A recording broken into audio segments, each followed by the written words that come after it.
Let's start this story with an introduction to the bullies who are about to get bullied. The first guy in front of us is Ju Young-chil. Then there's the leader of these goons, Park Kang-wook. These zesty-ass bastards spend their days bullying weak students, extorting money from them, and repeating the cycle daily. Their current victim is a poor kid named Dong-gu. But that's about to change. Rumors have been spreading about a new transfer student who has been wiping the floor with every bully in the school. He just recently took down a few of the guys who were trying to steal food in the cafeteria. And as fate would have it, that very transfer student just walked into the classroom where these bastards are currently beating their first victim of the day. As for his introduction, his name is Doyle, and right now, he's looking for the so-called boss of this school. He turns to the goon in front of him and asks if he's the boss. But instead of giving a straight answer, this shithead makes the mistake of running his mouth unnecessarily. And for that, he earns himself a slap so fucking hard that his brain scrambles inside his skull, sending him crashing to the floor. The girls in the classroom are absolutely astonished. A guy with this much guts, this much presence, he's not just a Sigma, he embodies the ultimate Giga Chad attitude. Not to mention he's goddamn handsome. The friend of the goon who just got knocked out jumps up, clearly not happy about Doyle making moves in their turf without a single shred of hesitation. He starts yapping non-stop, questioning Doyle's audacity, asking Doyle if he even knows who he's messing with. Well, Doyle admits he doesn't. After all, he just transferred today. The goon, realizing words aren't enough, tries to throw a punch. And that's a big mistake. Doyle catches the bastard's filthy hand midair and twists his fingers so hard that he lets out a blood-curdling scream as if someone just boned him from behind. While calmly continuing to twist his fingers, Doyle repeats the question, "Are you the boss?" The goon, unable to endure the excruciating pain any longer, quickly points to his leader, Park Kang-wook. Of course, Kang-wook is not too thrilled that his own underling just threw him under the bus. But before he can react, Doyle delivers another slap so hard that the goon is down for good. With the path now cleared, Doyle walks up to Park Kang-wook and asks the same question. "Are you the school boss here?" Not surprisingly, Kang-wook makes the same mistake his lackeys did, running his mouth unnecessarily. So Doyle gives him a well-deserved punch right across the face, making him stagger backward. Instead of taking the hint, this unfortunate bastard decides to fight back and throws a punch of his own. And oh boy, the way Doyle dodges that punch is so fucking cool. Now it's Doyle's turn to show what he's got. His fist connects perfectly with Kang-wook's face. The second one also does not miss its mark. And to finish things off, he delivers a brutal kick that sends the bastard flying straight into the window, leaving his face a bloody mess. The students watching are absolutely stunned. Kang-wook is left battered, bruised, and with an ego just as broken as his face. With the job done, Doyle makes his exit with the same ferocity he came in with. Dong-gu, still barely able to process what just happened, takes a shaky breath. He never expected to witness something like this. Meanwhile, the TikToker girl in the back is totally smitten. All she can think about is getting clapped by this guy. Later, Dong-gu meets Doyle and makes a request to wipe out all the bullies in the school, just like he did in the classroom. But Doyle is not taking the job without the necessary compensation. You see, it hasn't been long since he came to Korea, and he is broke as hell. If Dong-gu wants to use his strength, it ain't free. Dong-gu argues that this is a righteous cause, that strong people should protect the weak. That's just how things should be. Well, Doyle doesn't buy into that bullshit. Nor does he have time to argue about it. His demand is simple: no money, no work. But Dong-gu is desperate and tries to plead one last time. He and his friends are living a life of misery. Not a single day goes by without them getting beaten. The worst part is that if they report anything to the teachers, they just get bullied even more. For Dong-gu, every day feels like wandering in endless darkness with no light or hope. But that was until yesterday. Seeing Doyle take out those bullies like they were nothing was the first spark of hope he'd seen in years. So he begs him desperately. But Doyle remains unmoved. He gets where Dong-gu is coming from, but he makes one thing clear: a man needs money to survive. And besides, he's already got his own fair share of problems to deal with. Hearing how Doyle is talking about money, Dong-gu remembers all the bullies who used to beat him to a pulp just to get cash out of him. So, bro finally explodes out in frustration, fed up with people messing with him just for money. Seems like Doyle has no choice but to explain his circumstances. You see, Doyle's father is the head of the world's top killer organization, known as Blackhead. And Doyle was born and raised there. But some time ago, his parents got divorced because his father was a toxic bastard who wandered down the path of misogyny and always made his mother cry. So, with no other choice, he and his younger sibling went to Korea with their mom without asking their father's permission. This, of course, enraged their father, who, in an act of revenge, blocked all the accounts under their names, leaving them with no money. While Doyle had planned to live in the tallest building in Korea, that all went down the drain because he had no money. With that said, He proceeds to walk away because today is his interview at Burger Kim, and he doesn't want to blow this opportunity. As he's saying all this, that TikTok girl who's fallen headfirst for Doyle is eavesdropping from the sidelines. Donggu, meanwhile, isn't sure if he should believe all this crap. But on the other hand, this guy doesn't seem like the type who makes ridiculous jokes. Regardless, Donggu offers him 50,000 won for each person he takes down. Well, the offer is enough to make Doyle stand still. Donggu isn't sure if he offered too little and wonders if he should have given extra. But contrary to his expectations, Doyle takes the job without a second thought. Meanwhile, the TikTok lady is still ogling at Doyle like a fan. Later, we cut to a group of thugs chilling under a gazebo. They've caught the rumor that Park Kang-wook got his ass whooped by a transfer student. This fatty is amazed that one single transfer student was able to beat Kang-wook and his two lackeys single-handedly. As for this fatso's introduction, his name is Park Ju-young, judo club captain. Park Kang-wook was a good underling to them, who extorted money from others and paid taxes to this fatty. But now, Fatty fears that his fat ass won't be able to eat more pizzas because their money supply has been cut off. Then there's another fatty, who shares the same thoughts. His name is Park Ju-dong, vice captain of the judo club. They're currently planning to take down that transfer student who doesn't seem to know how to mind his own business. But looks like they don't need to make any effort to find Doyle, because he's walked right into their territory to have a one-on-one with these bastards. We also have Donggu, hiding under a BoJack Horseman mask. Before Doyle engages in a fight, Donggu fills him in on how dangerous these bastards are. Kang-wook was just their underling, while these guys are the real deal. They're considered the capital bosses of Samoon High School. The judo twins, Park Ju-hyung and Park Ju-dong, are trying to become national athletes, so they keep their records clean during school and use Kang-wook for their dirty work. Kang-wook is the one who earns them money by bullying others. And if Kang-wook doesn't provide enough, they'll just beat the hell out of him. But as you can imagine, these introductions are unnecessary for someone like Doyle. All he wants to know is if these guys are his targets. We also notice that the TikTok girl who has fallen head over heels for Doyle is hanging around with the judo twins and still seems to be obsessing over him. She's watching the clip she recorded of him over and over. Her name is Seol Mina, by the way. She's clearly obsessed, still thinking about him. Seeing how she's fixated on her phone, Ju-dong is curious about why she's so invested in it. Whatever she's seeing, he wants to see too, but the lady flatly refuses. At the same time, we see Doyle coming in like a wrecking ball, landing a solid knee smash right on Ju-dong's face. The impact is brutal, and that fatso is literally knocked out cold with a single hit. The other fatty quickly lunges at Doyle, but he remains calm and composed, as if he's not scared at all. His nonchalant attitude throws the fatty off. For a moment, he wonders if Doyle has backup to give him this much calm. But before the fatty can process anything, he's rocked by a punch so hard that his bloody nose splatters like a messed up tomato. But things are about to get even more brutal for this poor fatty. Doyle swings his leg with lightning speed, aiming straight for the fatty's small balls. That ungodly strike is so overwhelming that it literally cracks the fatty's nuts. The explosion of pain is so intense that the bastard's soul momentarily leaves his body because the pain is just too unbearable. With that final punch to the head, Doyle seals the deal on the spot. Mina, on the other hand, is practically wetting herself watching this Sigma Doyle smash all these bastards. And once again, she can barely hold her urge to get herself clapped. With the two guys down, Doyle earns 50,000 won for each person. Next day, not only did Doyle rack up some money, but his riz and aura also earned him the title of the strongest man alive at Samoon High School. Brochures about the recent exploits of our hero are being distributed, which is more of a clear threat to all the bullies at the school. Whoever dares to go against the new king of fighters will face their doom. Doyle is currently being escorted by Donggu and his friends around like the king he is, all to expand his influence and attract as many eyeballs as they can. Doyle has no objections to what Donggu is trying to pull. So long as he's getting paid, he's fine. And for the record, Doyle wants to charge extra for this parade. As he's counting the money he's earned by taking down the bastards, he notices that the money he received isn't the full amount he was promised. He's sure he took care of 4 people, including the 2 judo pigs and their henchmen. He wonders if those other 2 guys don't count.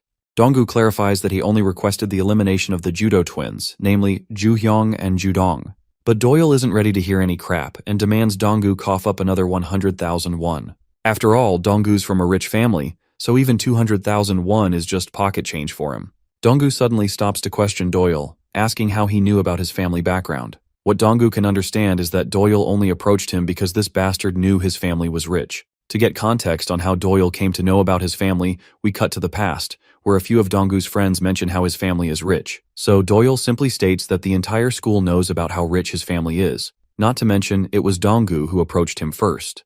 With that said, Doyle demands the 100,000 won Donggu owes him, and this amount does not include the charges for the parade. With no other option, Donggu just happily flashes an OK sign. We then cut to Mina, who is staring at the brochure, once again unable to help but admire our boy's beauty. Her friend also admits that the transfer student is indeed handsome, and it's no wonder why every girl in the school is staring at his picture in the brochure. Hearing this, Mina gets annoyed and enraged. To her, it feels like all the other girls are staring at her husband, and she just can't stand it. She quickly snatches the image of her lover out of one girl's hands and threatens her with death if she ever dares lay her filthy gaze on her man. One by one, Mina collects all of the brochures the other girls in the classroom had. As she finishes swiping all of the brochures, she suddenly notices that one of her friends, Jang Hyunwoo, wants to see her. Later, under a shady bridge, we meet a blonde guy named Jang Hyunwoo from Cheongil High School. This is actually the next target Doyle is supposed to take down. As for the introduction of this guy, Hyunwoo is hailed as the king of Southern Seoul. Then there's another guy from Ilgyung High School, and he is PG Chael's subordinate. As an executive member of 12 Nations, he is undoubtedly powerful. Doyle wants more details regarding this 12 Nations that Donggu speaks of, but Donggu reminds him that this is a topic for another day. Currently, their main focus is Jang Hyunwoo, because this opponent is someone they can't afford to underestimate. After all, this bastard had the liberty of becoming the champion of a mature boxing tournament, not just once, but thrice. With physique and instincts far beyond an ordinary person, even the judo twins, who fought this bastard together, didn't stand a chance against him. Furthermore, the scariest thing about Jang Hyunwoo is the fact that he is cruel by nature. In simpler words, if this guy sets his sights on someone, he makes sure to harass and push his opponent to their absolute limit. He is so cruel that people would rather die than be humiliated at his hands. And once he snaps, there's no telling what he might do. To exercise precaution, Donggu decides to watch the fight unfold from the sidelines, and if things escalate, he will make sure to report it to the police immediately. But before this jackass can finish yapping, Doyle is already out and about, ready to beat those guys up.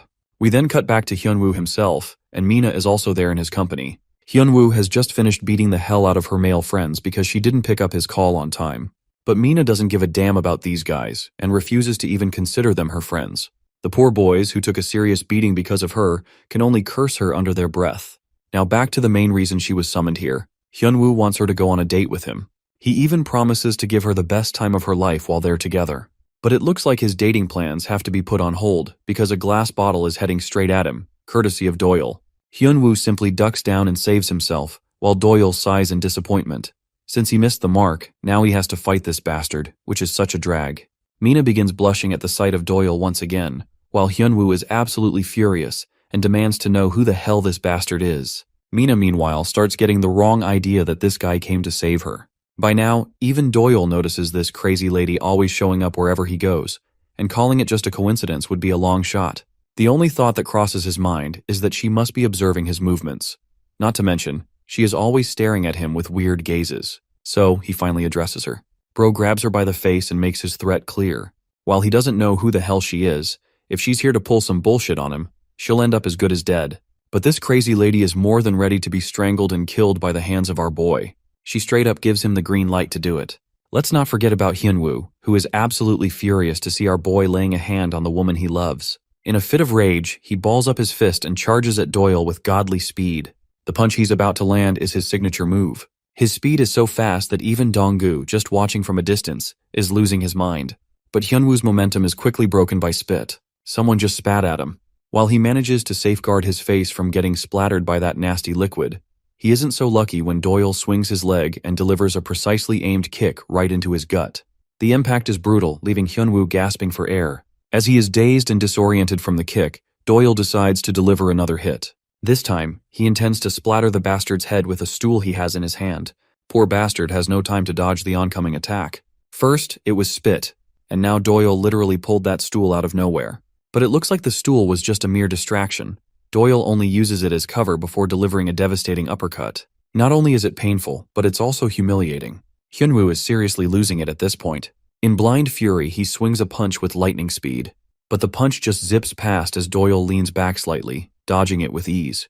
Though the punch was sharp and precise, it was so fast that it literally blew away a few strands of Doyle's hair. Doyle remains unshaken. Without a moment's delay, he balls up his fist and throws a punch straight into Hyunwoo's gut. That gut punch is so overwhelming that Hyunwoo immediately senses his ribs cracking. but Doyle assures him that his ribs aren't broken yet.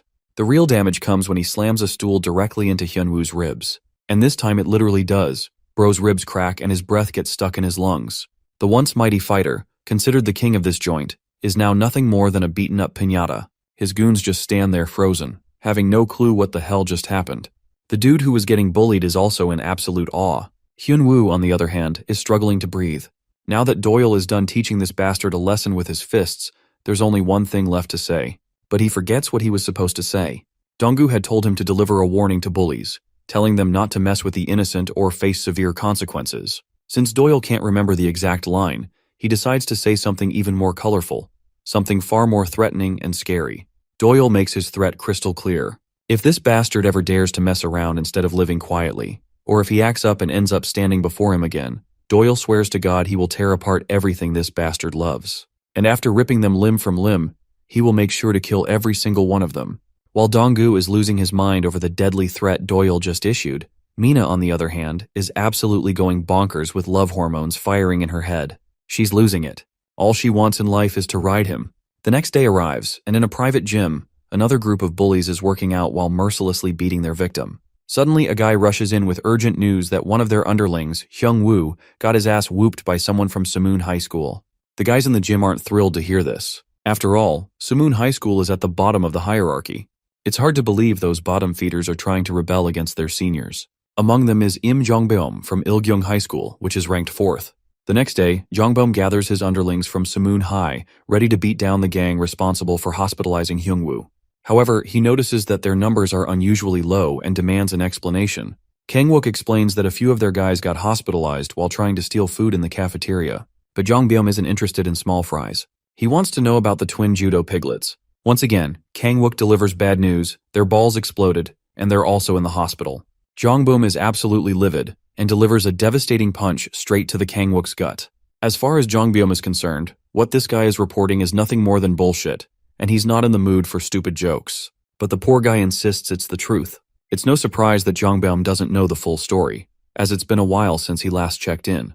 However, his lackey's persistence only infuriates him more, and he prepares to slap the poor guy again. That's when Kangwook finally blurts out that it was the transfer student who did all this. Every recent incident involving their gang members traces back to that one particular transfer student. Finally, Jongbeom's rage subsides, replaced with burning curiosity. Now he's absolutely dying to meet this new bastard who has everyone on edge. Meanwhile, Mina, as usual, is ogling a video she secretly recorded of Doyle eating in the cafeteria. In the video, he notices her recording and forcefully shuts the camera off. We then shift focus to the classroom where she's seated. The teacher is looking for potential candidates for the film club. As soon as the announcement is made, students frantically raise their hands, eager to join. The teacher is pleased by their enthusiasm, assuming the film club must be popular.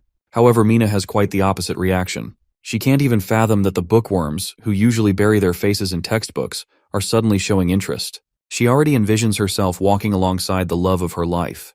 The film club is held in high regard among all activity clubs, and she refuses to let any other girl take the spotlight. Meanwhile, somewhere in the school, Doyle is also thinking about Mina. He's curious about why she's always stalking him and wants to figure out what her deal is.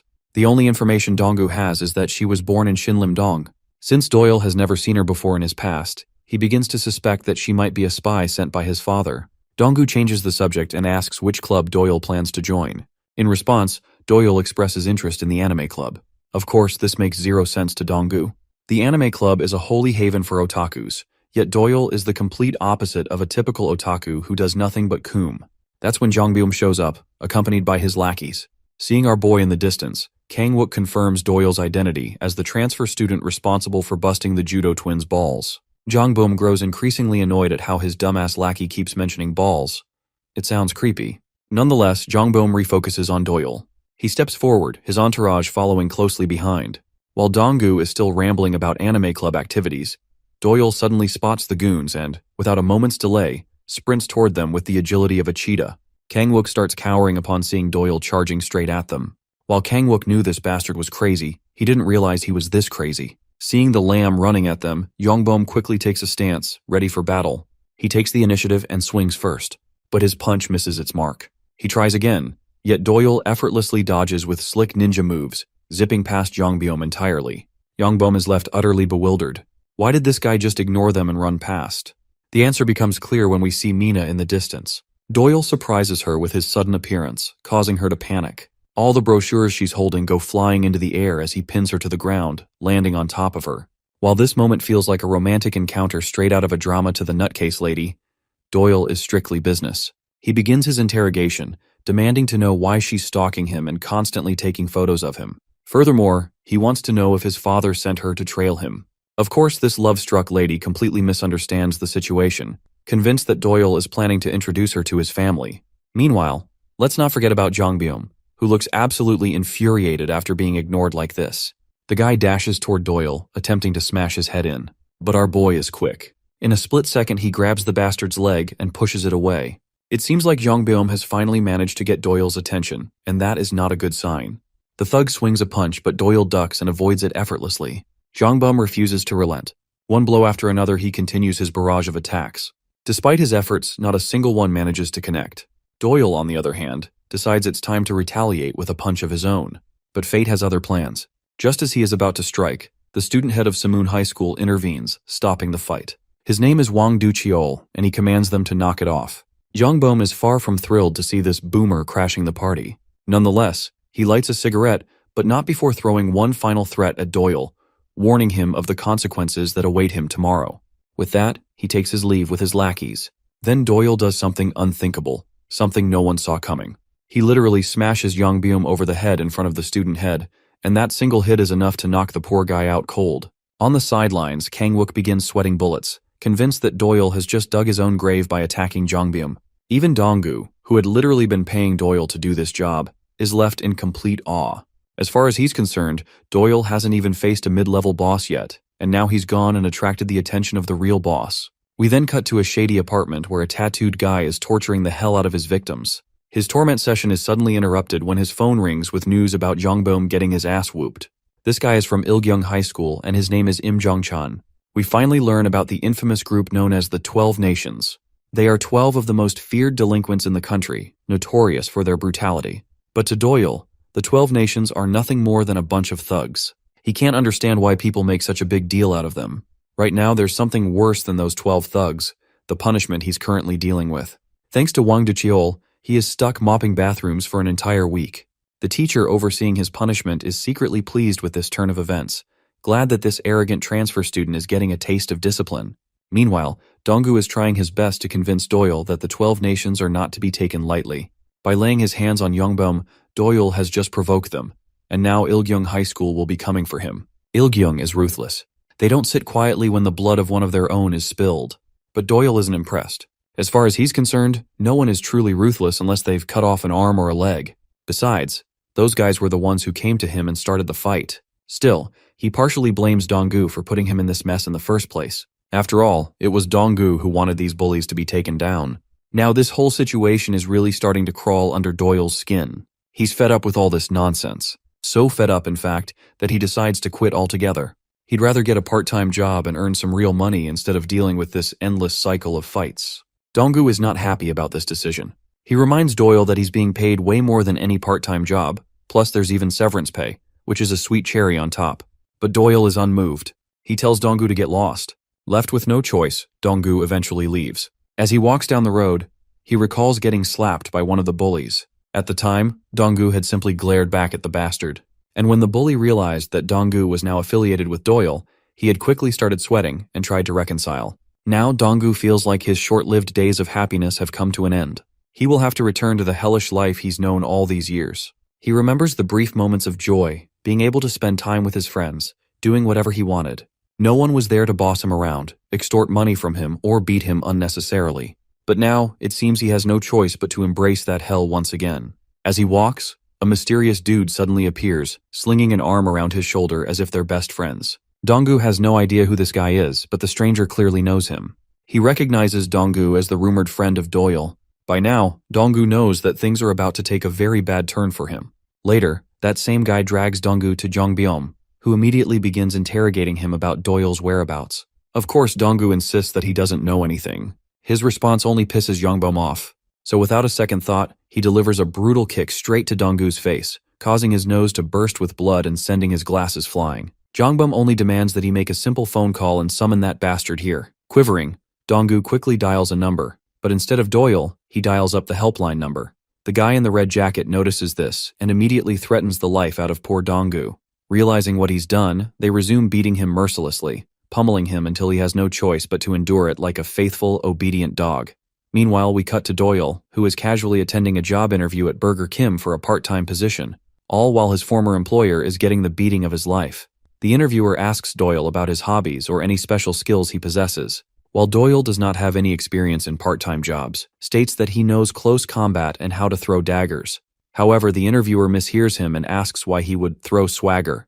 Doyle bluntly clarifies that he meant throwing daggers. Hearing this, the interviewer is now convinced that Doyle is a nutcase, even though he seemed perfectly normal at first glance. Nevertheless, the interviewer acknowledges that Doyle's skill is certainly an interesting one, but unfortunately, they have no use for someone who can throw daggers. He expresses doubt about whether Doyle would be a good fit for any position in the restaurant. Just then, two jacked guys enter the restaurant. One of them is clutching his belly out of pain. He is sad that the burger he ate from this place caused his stomach to get upset. He even shows a photo of some random burger, claiming it belongs to this restaurant.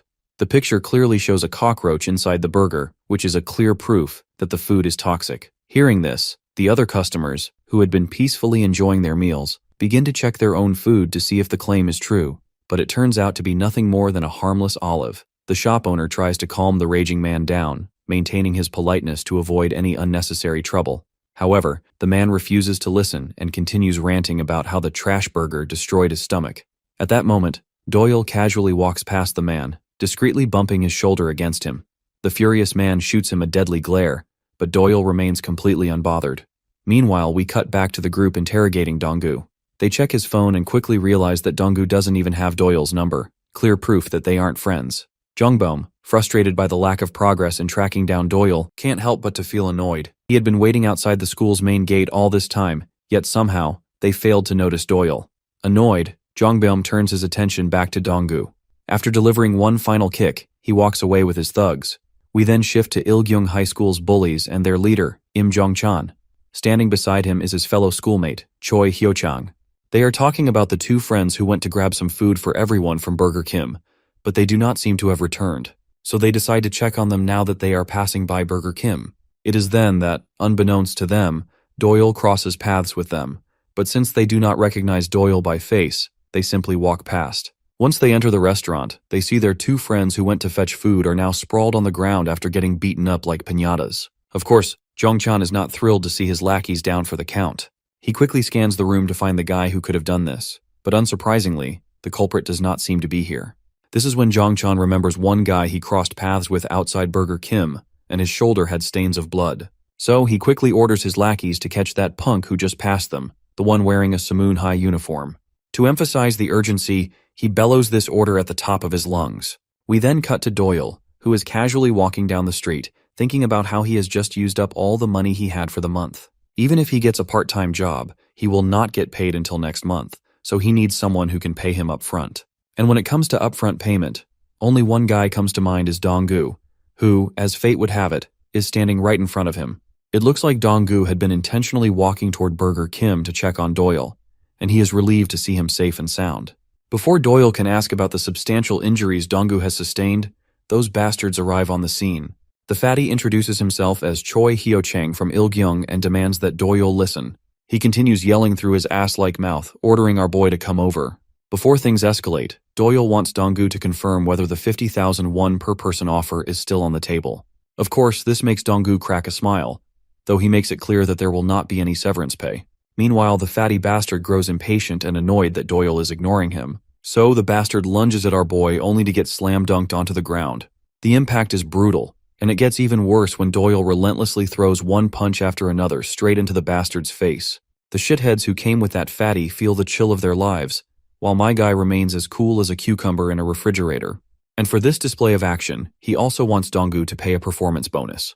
Later, after taking care of those shitheads, the two of them have some noodles together, where Doyle once again reminds Donggu about the performance bonus. He then boldly demands 5 million won, promising that in return, he will annihilate Ilgyung High within a week. Hearing this, Donggu bursts into laughter as if Doyle just told him the funniest mom joke ever. First of all, Donggu wants to know why he wants so much money in the first place. Doyle reiterates the same story about his father freezing all their bank accounts. And just like before, Donggu still finds it hard to believe. Anyhow, Doyle also wants to ask a question in return. He wants to know why Donggu lives such a miserable life. After all, he hails from a rich family and has everything, so why does he go around getting beat up all the time? Doyle has already dug into Donggu's family, and they are seriously no joke. All Donggu has to do is transfer to some private school that does not have any bullies. Furthermore, why do Donggu's parents feel worried when they see their son all messed up? Well, Donggu reveals that they are both out of the country right now. Eventually, Doyle proceeds to leave after packing up some takeout food. After they exchange goodbyes, Doyle is on his way. This is when he also encounters that same nutcase, Mina. We then cut back to Jongchan, who is staring at the devastating sight of his lackeys, all banged up. Bro is absolutely furious, and he quickly dials the number of Kangwook. Said Kangwook is sitting on the toilet seat when he gets the phone call, which spooks the hell out of him. We then get more insight into one of the 3 worst delinquent schools in Seoul. They control the southwest region of Seoul, and the school is called Ilgyung High. Some students enroll due to financial issues, but most of them have juvenile criminal records, or are just complete nutcases who cannot enroll in regular schools. This is why it is called the worst school ever. It is so bad that students can be seen smoking inside the school. In fact, the school even has a designated smoking area where all the students gather to blow off steam. And as for the teachers, they are completely under the control of the students. They accept bribes and turn a blind eye to all the illegal activities happening within the school grounds.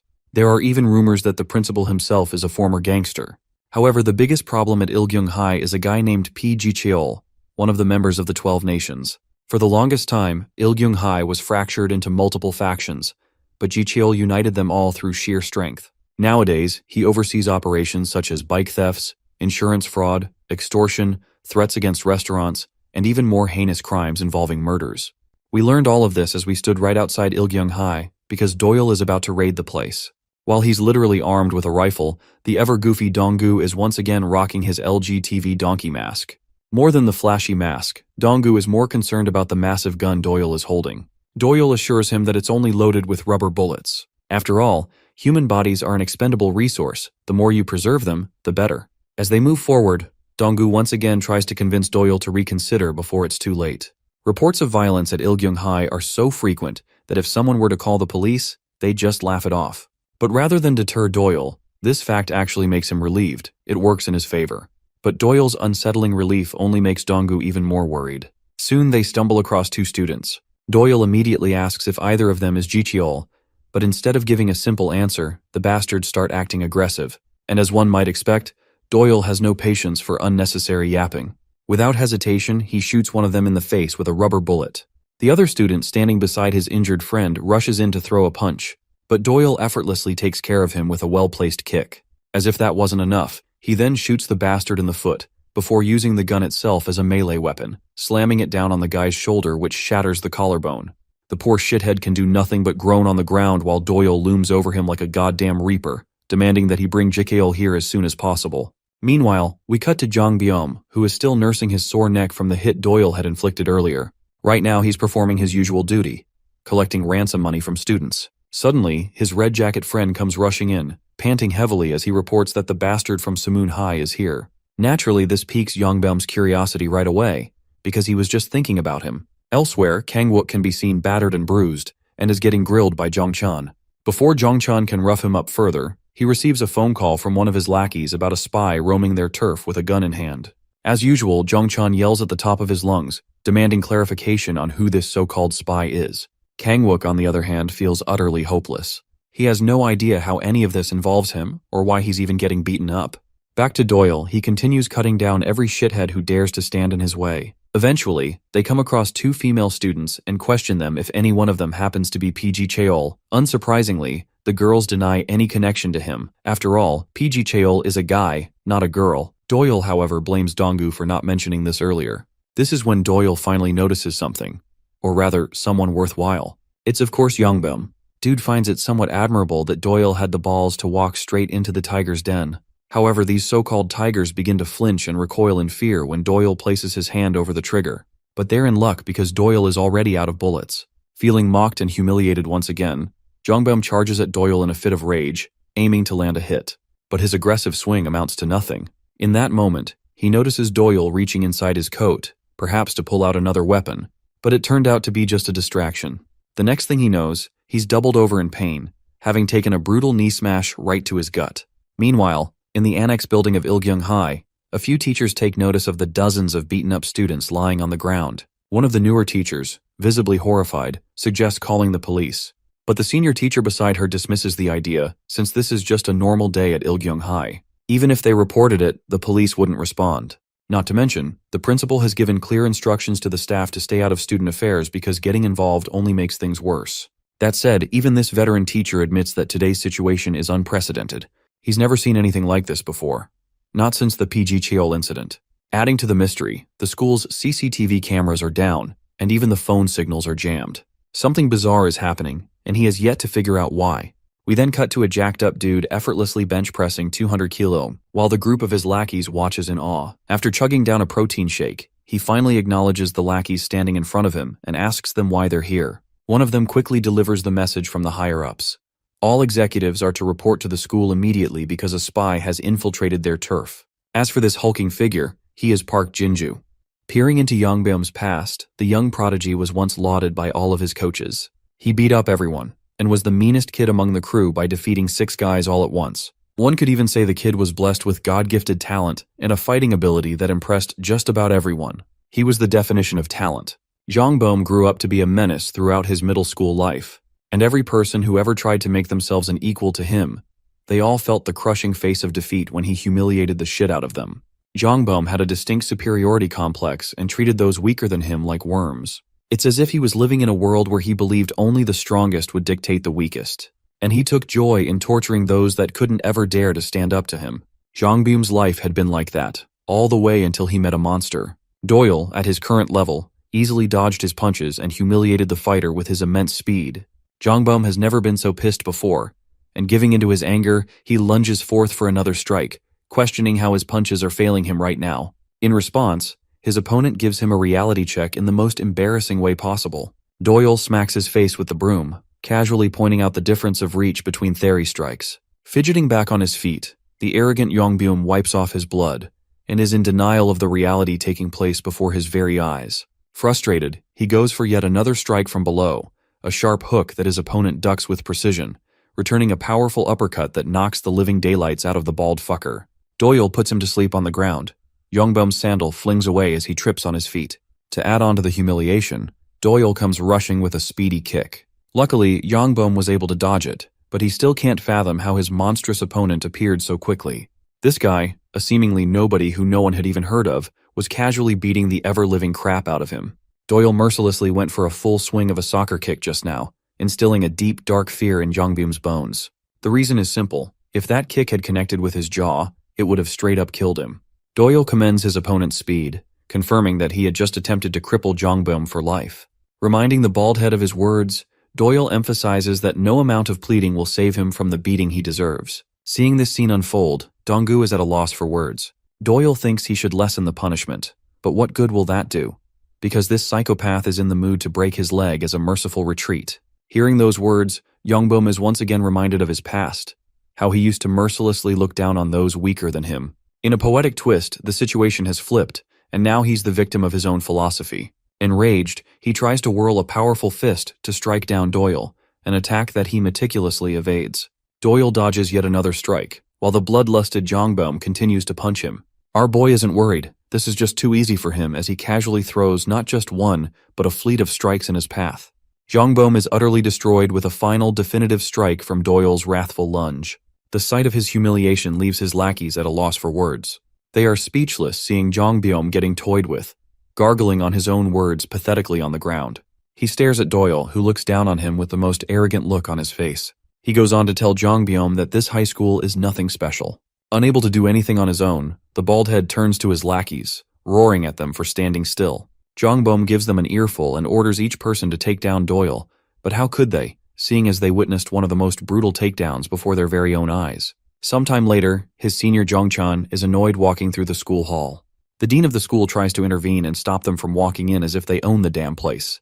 But these guys don't give a singular fuck about him and merely turn away from his direction, deeming him unworthy of their attention. The dean calls them out for ignoring him, even going as far as to shout insults against the invading delinquents. Zhangchan was already pissed, and he's done playing around. He goes up to the old man, sticking out his wrist from his pocket as if he's about to pull something out. In a sudden motion, this man goes on to stab the dean with the full force of his weapon, causing the other students to freeze in terror. Zhangchan intently reminds the dean that he won't get what he wants merely because he's a damn teacher. Now humbled and no longer in the mood to challenge them, the dean drops to the floor, blood trickling down his body. Zhangchan spits at the man before turning his attention back to the clowns who are declining his call. He hands the weapon to one of his men, ordering him to take the blame for stabbing the dean. He's so ruthless that he's ready to sacrifice one of his own for his personal actions. Zhangchan orders the guy to retrieve every person's phone and head to the police station to turn themselves in. This will lead to nearly 3 years' worth of imprisonment, but Zhangchan doesn't care because he won't have to deal with the sentence. It'll just be one of his disposable lackeys. The ruthless delinquent walks away from the scene, and the perspective shifts back to Doyle's side of things, who has finished crippling the shit out of Zhangbyom. Seeing the bald head laugh while being struck with so much pain, Doyle wonders if he should increase the torture. To that, Zhangbyom laughs, reminding just how badly Doyle fucked up by challenging their boss. Of course, the rest of Zhangbyom's lackeys even confirm that the only outcome left for Doyle is imminent death, as he has struck the hornet's nest with nowhere to run. To that, he literally acts like it's just a regular Tuesday for him, and goes on to ask about PG Cheol as their main leader. From out of nowhere, a kick comes flying in Doyle's face. The blow connects as Donggu cries for his friend. The one who struck him is actually Jinju, who is ranked 3rd among the gang. Donggu comprehends the sheer force of the blow, realizing that an attack like that must have done a number on someone like Doyle. Luckily, it is revealed that our boy is fast as shit as his reflexes prevented him from getting hit in the head. Not caring about a single thing, Doyle amuses if the man facing him is PG Cheol. Jinju, being the musclehead egomaniac he is, idiotically confirms that he is in fact GKol. Of course, even Donggu knows that's just a stupid lie. The scene flips to Busan, where a bunch of bodies are hanging after senselessly torture. Among them is a rank 4 boss, Daeochin. The bastard who is responsible for having these men laid out like a bunch of mannequins comes to learn of Kim Doyle's identity, implying that shit is about to get even more real. Okay, let's get back into the fight between Jinju and LeBron James. The musclehead is surprised to find his opponent spraying at him with some water. He goes for a wide punch, thinking an attack like that will connect with Barry Allen over here. Doyle humiliates the shit out of him by slapping a piece of cloth like a freaking slingshot. That bitch slap leaves a mark too. Once again, the rest of the lackeys are just straight up confused. They don't even know what's going on anymore, as Doyle is beating the crap out of the bosses with a windwashing set. He's an overwhelming muscle behemoth who shares records in competitive lifting. Jinju lunges forth to strike him again. Doyle casually evades the strike, which leaves a mark in the wall. Then he dodges Jinju's kick, frustrating him as the battle rages on. What Jinju is really angry about is his opponent's wind-like reflexes, as he's avoiding him like a mosquito. Jinju thinks that Doyle's endurance has to be shit, so only one attack should be enough to knock him down. But to his shock, Doyle fips the cloth and wraps it around his opponent's wrist, before delivering a beautiful sharp knee to his face. Jinju staggers, realizing that his opponent is fighting dirty, making use of everything in his arsenal to get the upper hand. He tries to squeeze Doyle, but that fails too. They enter a funny moment of silence before Doyle shames this clown with his spray gun again. Serving as the perfect distraction, our boy reaps this man's soul with a jaw-crushing punch, swiping Jinju right off of his feet. With every hit, the musclehead is losing his cool. He no longer wants to fall victim to petty tricks. But just like the rest, he gets too overconfident and overextends. Doyle uses his jacket as a decoy, blinding his opponent's vision, before excellently throwing an extended sidekick to his face. And let me tell, if someone humiliated me like that, I'd assist Elon Musk on his mission to get to Mars and evade our planet forever. The attack knocks Jinju down for good. In his brawny little pathetic state, he hurls insults at the tiny specimen who is making a mockery of him with every attack. But Doyle, this man simply does not care. He comes up and whacks Jinju's body right where it hurts the most. The brutal beatdown continues as the sound of hits connecting against Jinju's body echo throughout the hall. This fight is over. Doyle casually slayed a muscle behemoth and mogs us with his side profile, acting like he just cleared the gang. Of course, the poor guy doesn't know he beat an imposter and not the real leader of the gang. He's got more work to do. Interestingly, the lower-level delinquents have no idea what GKL looks like, so they also think he must have taken down their leader. Red Jacket over here knows the difference, though, and he's shocked that Doyle was able to demonstrate such a monstrous ability to ruin one of their strongest fighters. Doyle turns to Donggu, demanding his special fee this time. My Little Pony over here has to remind him that he didn't take down the boss yet. Doyle argues otherwise and thinks that Donggu is messing around. As they're walking away, Red Jacket is nerve-struck with the fear of what he witnessed. Let's go a few hours ahead and see Youngchan's reactions to the situation. I'm sure you guys must be dying to see that after all. This psychopathic blonde has a mental breakdown seeing two of their top fighters laid out like that. The next day at the school, the students come to learn about their dean's recent stabbing incident. Youngchan was responsible for it and caused a scene. Hearing this conversation attentively, Doyle munches on his food and realizes that Youngchan wouldn't have acted so fiercely if he took down the real Jicheol. This convinces him that he must have taken down the fake one instead. On another note, Donggu is surprised that Doyle is casually having lunch in the classroom instead of the cafeteria. Their little quarrel shifts into a different topic, with Donggu blaming himself for the harm caused to their school's dean. After all, he's the one who caused a fight with the Ilgyung gang using Doyle's strength. In any case, the students feel the need to visit the dean and check on his condition. Donggu is guilty of his actions, but he wants Doyle to come. This man couldn't care less about the school's principal, but Donggu is a wimp and doesn't want to go alone. Bringing her curvaceous body as a bargaining chip to convince Doyle, Mina gears up to join them. Donggu questions why she's strolling around the anime club with a bunch of losers with an outfit like that. Turns out she's just here for Doyle. This chick is unholy levels of down bad for our boy and she just can't help herself. That's why she applied for the anime club. Funnily enough, Doyle straight up pulls a gun to her head. This man knows she's for the streets. But she's even freaky as hell and takes it as some kind of kink coming from him. The gun is actually real and Doyle is more than happy to let his classmates inspect the weapon as long as they're paying him good for it. Even Donggu is done with the ridiculousness of this manhwa and breaks the fourth wall just to share our shock. Fast forwarding to the scene of the hospital, the dean is told to rest for a while. Luckily, his injury wasn't that deep. Being the responsible headmaster, he just can't allow himself to rest when there's much to take care of at his school.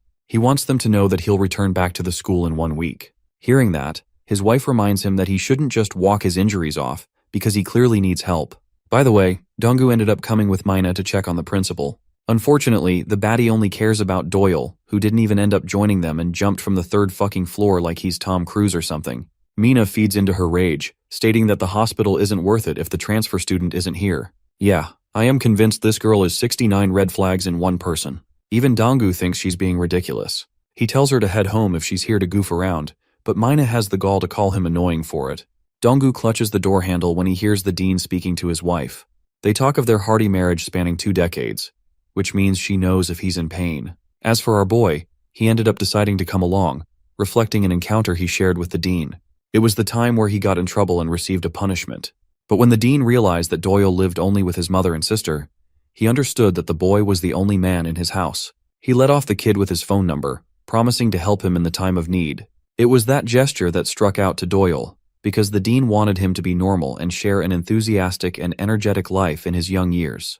I don't know about you guys, but I'm really enjoying the way the story is handling the principal's character here. It's heartwarming. And here we are now. Doyle is in the hospital, though he's a bit bothered and wants to leave early.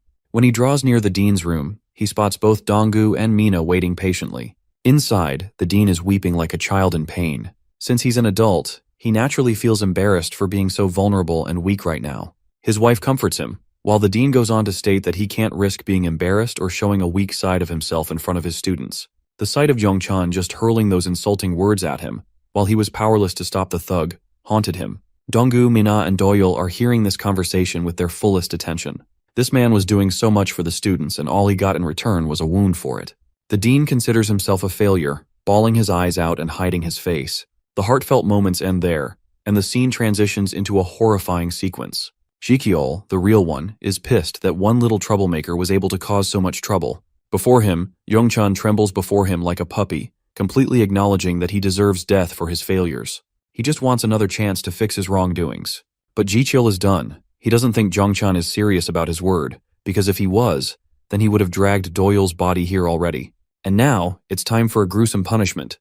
Youngchan roars that he's ready to take any punishment, whatever his boss demands of him. Those words are music to Jicheol's ears, who tasks him with the impossible work of scoring 10 million a week. Youngchan is so terrified that he doesn't even comprehend the ridiculous task. He just accepts it like a direct order. As for Kim Doyle, who is being a thorn in their ways, Jicheol wants Youngchan to make up for his mistake and bring him over. In the final shot, we get to see the face of the Ilgyung High boss, Jicheol.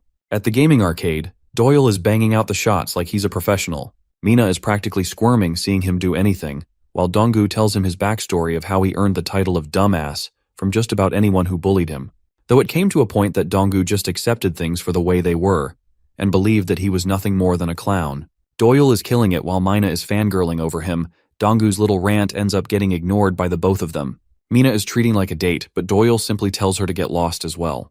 This man is not letting her have a piece of him. Recalling the dean's words, Donggu reminds them of how ridiculous it is to relax at a sensitive moment like this. He is reminded of the time he recruited Doyle to do his bidding, though it amounts to little now, seeing as he's just as much of a brute as the rest. Donggu checks out of the group, realizing that asking for Doyle's help is pointless since he's just going to charge him for the slightest of things. But right as he's about to leave, our boy stops him, making him have the faintest hope that maybe this guy actually cares. In absolute hilariousness, the only thing Doyle points out is how he's snatching his lunchbox. Donggu throws a lousy temper tantrum, reminding Doyle that he's the one who paid for it. The scene ends there, and we transition back to the gang members active on the lookout for Doyle's apartment. Unfortunately, they can't seem to track him down no matter how hard they try. Unfortunately, no one knows about his exact address, making it tricky for Gang Yuk to search for him. The poor guy is pitying his fate for always being handed the worst jobs right when he's got nothing to do with them. The fat bastard whirls a powerful fist in his stomach, launching him to the ground with a thud. The rain continues, and so does the beating. Fatty over here wants Gang Yuk to hit up Doyle's friends to get a lead on his location. He continues to bash Gang Yuk's head for being useless as a mutt. It's at this point that Gang Yuk enters a state of contemplating, questioning what he did that was so wrong to deserve such a beatdown. Witnessing the scene unfold, the people around them stand in shock. Zhang Chan walks right past them, his underlings telling the crowd to buzz off and continue their walk. Gang Yuk is given a heavy ultimatum. If he doesn't retrieve Doyle to this exact location in 60 minutes, then he won't be returning home in one piece. And yes, the One Piece is real, rejoice fans. Gang Yuk questions the unfair reality put before him, his thoughts lingering, his eyes watering with tears. The people spectating aren't even doing anything to intervene. Not a single one is calling the police to help save his life. Among those people is Donggu, who is terrified to make eye contact with Gang Yuk. The moment he locks eyes with Donggu, he stutters and calls his name, declaring the poor guy as Doyle's subordinate slave. You can just see Donggu's face getting destroyed knowing what's about to happen. And the worst does end up happening as the gang members beat the crap out of Donggu shortly afterwards. And yet being loyal to his friend, he refused to rat out Doyle's location. Zhang Chan is disgusted by the sight of weaklings putting up so much resistance before him. Wide-eyed and serious, Yongchan gives Donggu a good reminder of where they come from. With a blade in his hand, he attempts to intimidate the kid by reminding him of what he did to their dean. All of a sudden, the memory of their beloved dean weeping his eyes out comes flashing through his head. Zhang Chan tells him that they only mean business with Doyle, as long as he can call him. They're good. Apart from that, it's not like the innocent victim can do anything to save his life in this situation. Put in a position of helplessness, Donggu's memories go back to the time he was insulted by his father for being weak just like his mother. Those same words are now reverberated via Zhang Chan, who promises to spare him as long as he calls over Doyle. Finally opening his mouth to speak, Donggu declares that he's not an idiot, his words baffling the sub-leader of the gang. Donggu repeats himself, revealing that it's Zhang Chan's group who are the true clowns in this situation. Hearing him say something so provocative, Gang Yuk loses his mind. Even more, Yongchan goes for the most sinister laugh, as if it's the funniest joke he has heard all day. To make his point clear, he slashes Donggu across his nose, leaving a sharp cut that brings him so much agony, he screams in pain. A moment afterwards, Zhongchan grabs his face, coldly reminding the kid of his position in this conflict. He thinks of him as nothing more than a piece of garbage that needs to be flattened to the ground. Raising his hand in response, Donggu musters the spirit to be courageous for once, to stop his meekness from getting the better of him. He grabs Yongchan's arm, fueled by the anger and frustration of all the haunted beatings he went through in his school. Zhang Chan is starting to wonder if this guy has gone deaf or perhaps doesn't understand Korean. To make sure he remembers the difference between the two of them, Zhongchan slams Donggu with a powerful punch, knocking him down. More time passes, though at this point, Gang Hyuk is wondering where Donggu's sudden bravado is coming from. After all, his continued resistance will only bring about more suffering, and yet he's unrelenting when it comes to sharing information about his friend. Zhongchan ends up getting exhausted from the beatdown he's given to Donggu. Now that he's knocked out, they can't do anything to him. He doesn't care if they have to rip his mouth open when he wakes up. All he wants is information about Doyle. Intriguingly enough, it seems like Donggu is still alive and conscious. This guy probably has a death wish or something because he definitely chose the wrong day to be brave. Addressing the ruthless gang boss, he calls Zhongchan a bastard, reminded of all the pain they brought to his school. He deems them the wrongdoers, and questions why it has to be the weaker people who have to be called idiots instead. The real perpetrators made a mess. They deserve punishment for it, not them.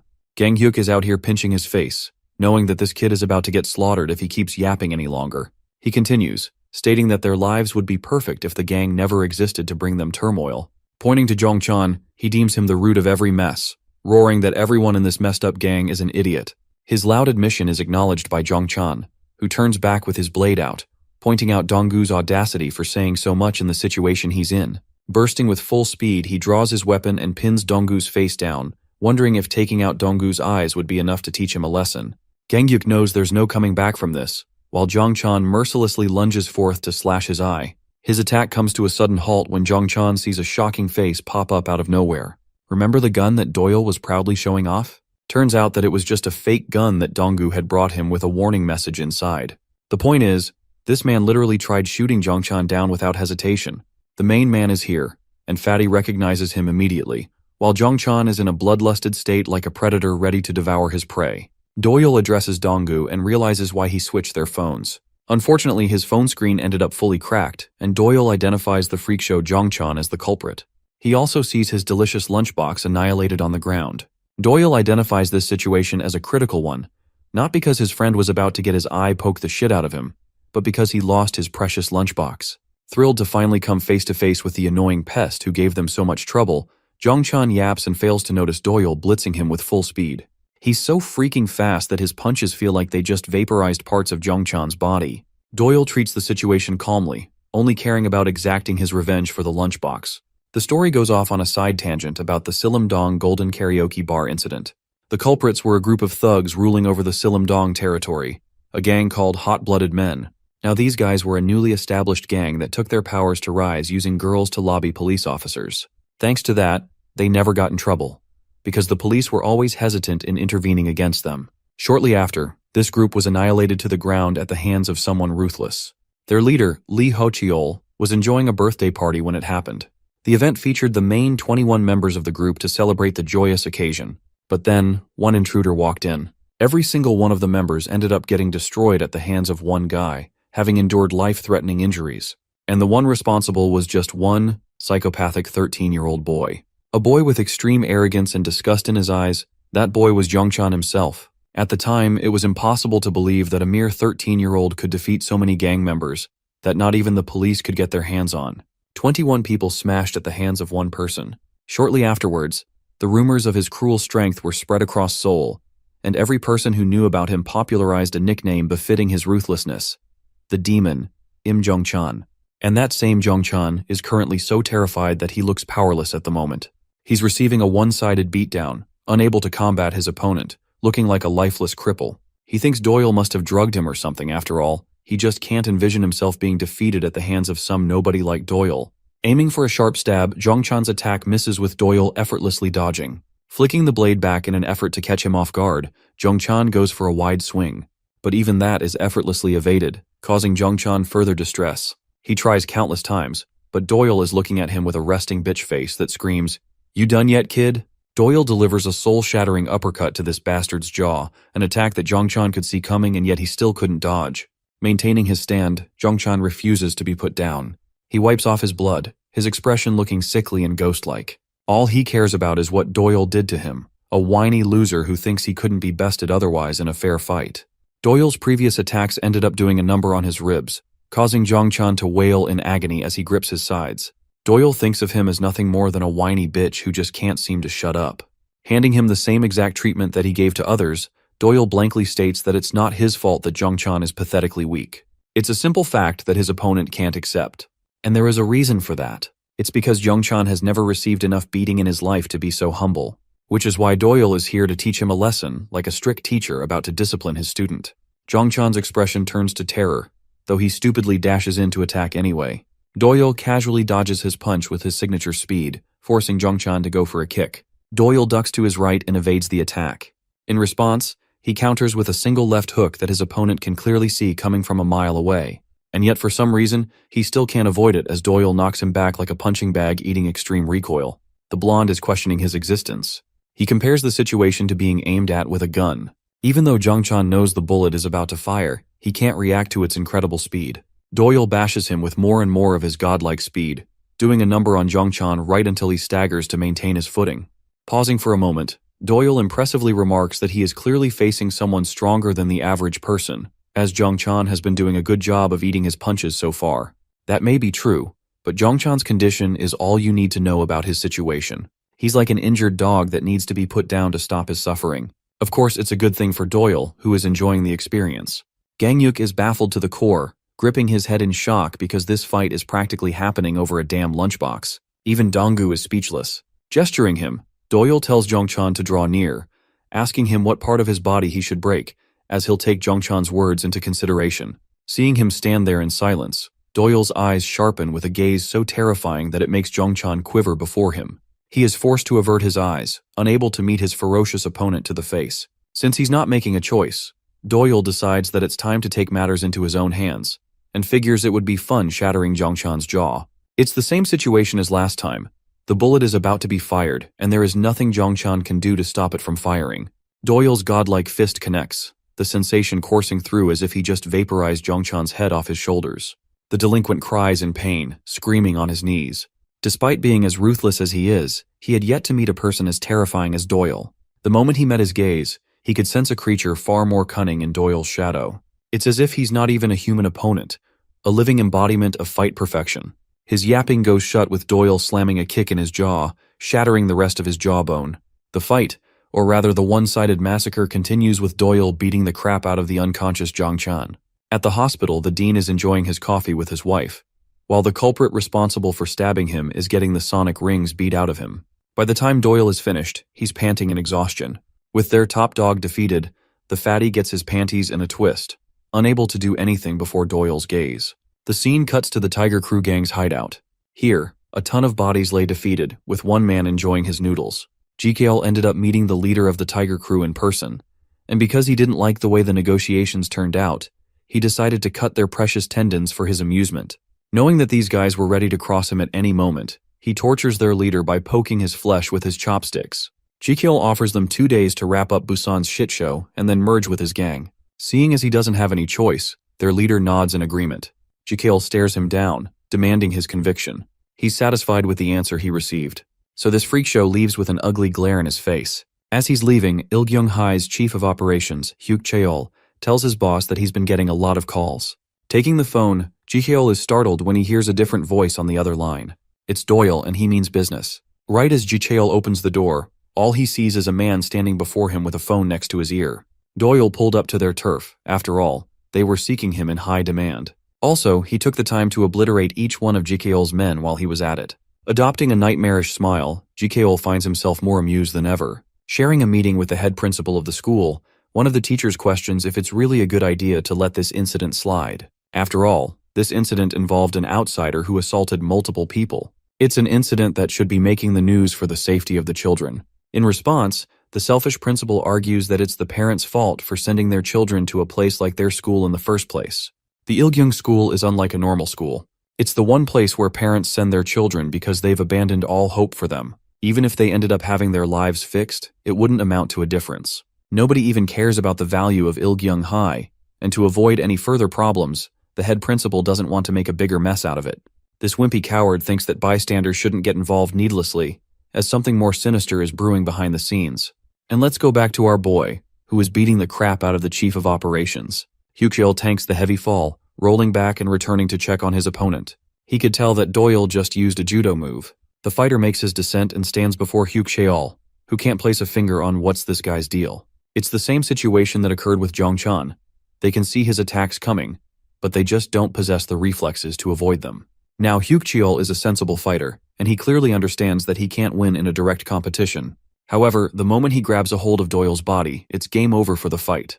Rushing into his emotions, Hyukcheol tries to do just that. His giant hand misses Doyle, so he uses his other arm to sling forth and grab him. Once more, Doyle goes for a retreat, easily dodging and then surprising his opponent with a sudden duck. Doyle slams his face and abdomen with both of his kicks, sending him back. To make sure he stays down for good, he delivers a merciless punch to Hyukcheol's face, staring him down without a shred of interest. A few moments earlier, he had carried Donggu's flailing body, who realized that the scar he received on his nose would stay for a while. And of course, he will be reminded of the scar every time he looks in the mirror. Doyle deems him annoying for asking such basic questions. But Donggu, he's conflicted. He's been a part of so many beatdowns without being able to do anything in return. He thinks it is unfair that he has to be left with scars across his body. Returning to the scene of the fight, Hyukcheol is busy collecting himself while Doyle slams his jaw with an upward knee kick. Facing such a cruel beatdown, Hyukcheol fails to comprehend what's going up in Doyle's mind, as he's not pulling the stops of any of his attacks. Each time he attacks, it feels as if he's aiming to kill his Papanet. Hyukcheol has his own backstory lore drop. He was always lauded as a special person with a unique talent. At the time, Jicheol offered him a hand to become his right-hand man. Hyukcheol was deemed special by their leader, a man that couldn't be looked down upon until he met Doyle. So he goes for a last-ditch effort to jab his opponent. Being light on his feet as always, our boy dodges, fueling him with more frustration than ever. A few more attacks follow through with Hyukcheol being the aggressor, doing whatever he can to psyche out his opponent, adding in feints to confuse him. His plan involves grabbing Doyle in a pinch, and right as he does that, only certain death is in store for Doyle with a slam to the ground. Or at least, that is what his delusional mind thinks will happen, because Doyle casually stops the throw by locking his weight in place. The special move that Hyukcheol tried so hard to pull off failed spectacularly with a weight-shifting technique, allowing Doyle to maintain his ground. This technique is only known to professionals, causing Hyukcheol even greater shock. And now, to deliver a beautiful suplex of his own, Doyle slams his back into the ground, causing him a whirlwind of stinging pain. This guy bested him at his own game, annihilating Hyukcheol's technique. Even though there's a complete difference in weight, Doyle's mere existence defies reality. Regaining some of his consciousness and recovering from the attack, Hyukcheol sees a powerful kick flying his way. Back to Donggu's words, he followed up with promising Doyle as much money as he could ever ask for, so long as he could consider him his friend. Our boy tosses Hyukcheol's body away like a balloon, his face expressionless when he hears Donggu's sincere request. Even now, as he towers over Hyukcheol's body, he is reminded of the moment he shared with Donggu. Doyle gets in trouble with a bunch of policemen seizing him on the spot. Remember the beatdown he gave to the other guys? Yeah.